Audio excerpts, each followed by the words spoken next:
കല്യാണത്തിന് ശേഷം ഡ്രസ്സ് എടുക്കാൻ നേരം സ്ഥിരം കേൾക്കുന്ന ഒരു വേർഡാണ് ലൈനിങ്. ഡ്രസ്സ് എടുക്കാൻ നേരം എപ്പോഴും ലൈനിങ് എടുക്കുക എന്നുള്ള വാക്കാണ്. മാട്രിമോണിയിൽ മാച്ചായ ഒരു കുട്ടിയെ കിട്ടാൻ ഇത്ര കഷ്ടപ്പാടില്ല. പക്ഷേ ബ്ലൗസിന് മാച്ചായ ഒരു ലൈനിങ് അത് കണ്ടുപിടിക്കണമെങ്കിൽ വളരെ പ്രയാസമാണ്. ഒരു 4-5 മണിക്കൂറായിട്ട് ഞങ്ങൾ ഈ ലൈനിങ് തപ്പി പോത്തീസ് മൊത്തം നടക്കുകയാണ്. ആ പീസും എടുത്തിട്ട് അതിന് മാച്ചായ ലൈനിങ്ങാണ് അവളെ ഈ തപ്പണത്. പോത്തീസിൽ വേണമെങ്കിൽ ഇപ്പം എത്ര ബ്ലൗസ് പീസ് ഉണ്ടെന്ന് വെച്ചാൽ അളവും കളറും സഹിതം ഞാൻ വേണമെങ്കിൽ പറയാം. അത്രയ്ക്കും ഓടിയിട്ടുണ്ട് ഞാനിപ്പോൾ.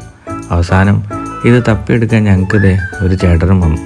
പുള്ളി അത്യാവശ്യം അവിടുന്ന് ഇവിടുന്നൊക്കെ ഏകദേശം സാധനം കിട്ടി. അവസാനം കിട്ടിയ സാധനം ഡേ ലൈറ്റിൽ മാച്ചാവണം. അതിനുവേണ്ടി പാവം ചേട്ടൻ ഞങ്ങളെ പുറത്ത് എമർജൻസി എക്സിറ്റിൽ കൊണ്ടുപോകണം. എന്തോ ഭാഗ്യത്തിന് പുറത്തെ ലൈറ്റിൽ വെച്ച് നോക്കിയപ്പോഴും സംഭവം ശരിയായി. ഇല്ലെങ്കിൽ ഇനിയും ഒരു 4 മണിക്കൂർ ഇവിടെ പോയാൽ. എൻ്റെ കണ്ണ് എന്തായാലും മഞ്ഞിച്ചിരിക്കുക കാരണം ഞാൻ സംഭവം അടിപൊളിയാണെന്ന് പറഞ്ഞ് അവളെ അങ്ങോട്ട് ആശ്വസിപ്പിച്ചു. അതോ എന്നിട്ടും തീരണ്ടേ.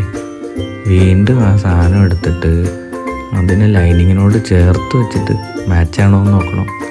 അവിടെയും ഞാൻ പറഞ്ഞു അടിപൊളിയാ എടുത്തോളാൻ, ഇല്ലെങ്കിൽ ഇനിയും സമയം പോകും.